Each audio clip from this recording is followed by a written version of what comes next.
You probably think you'd recognize a romance scam. Most people, they would. They picture something obvious. A bad profile, a strange message, a request that doesn't quite add up, something they'd catch early. But what you're looking for isn't what actually happens. Because these situations don't begin with anything that looks like a scam. They begin with something that feels normal. And if you don't understand how that turns into trust, and then into investment, you won't see it while it's happening. That's what this is about. A conversation that flows easily, messages that arrive when you expect them. Someone who remembers what you said yesterday, asks about your day today, and shows up again tomorrow. Nothing about that feels suspicious. If anything, it feels reassuring. And over time, that consistency starts to matter. Because it creates familiarity.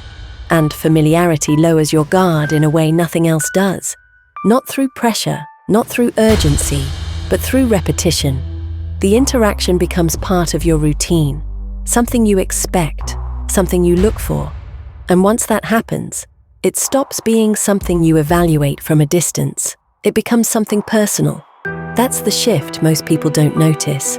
There's no single moment where it changes. No clear line where it goes from conversation to something else. Just a gradual increase in weight. What starts as casual becomes meaningful. What feels optional becomes something you don't want to lose. And that changes how you respond when something goes wrong. Because at some point, there is always a problem, a delay, a complication, something temporary that needs to be handled. And when that appears, it doesn't feel like a warning sign. It feels like a situation. The request, when it comes, is usually small. It fits the context. It makes sense based on everything you've experienced so far. Helping doesn't feel like risk. It feels appropriate. It feels like what you would do. And that's where the dynamic changes. Because now there's investment, emotional first, and then, almost without noticing, financial. Once that happens, stepping back becomes harder than continuing.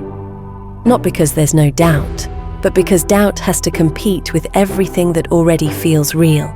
The conversations, the consistency, the sense that this person knows you. So instead of rejecting what doesn't quite fit, the mind does something more comfortable. It explains it. It fills in the gaps. It smooths over the inconsistencies. It protects the version of events that makes sense. And that allows the pattern to continue. Requests grow, but gradually. Situations extend, but plausibly. Nothing changes enough in a single moment to force a clear break. From the inside, it feels like continuity. Only later, often much later, does the structure become visible.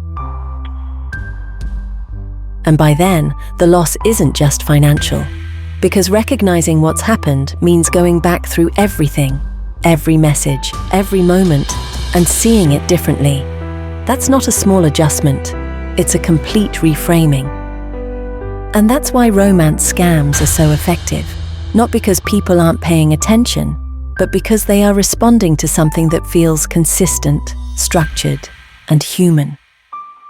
These patterns, how trust is built, how situations are introduced, and how decisions are quietly influenced, are explored in more detail in the book Break Free From and Avoid Financial Abuse.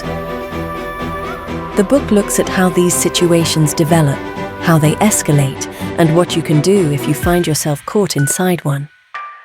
Because once you can see the pattern, it stops working the same way.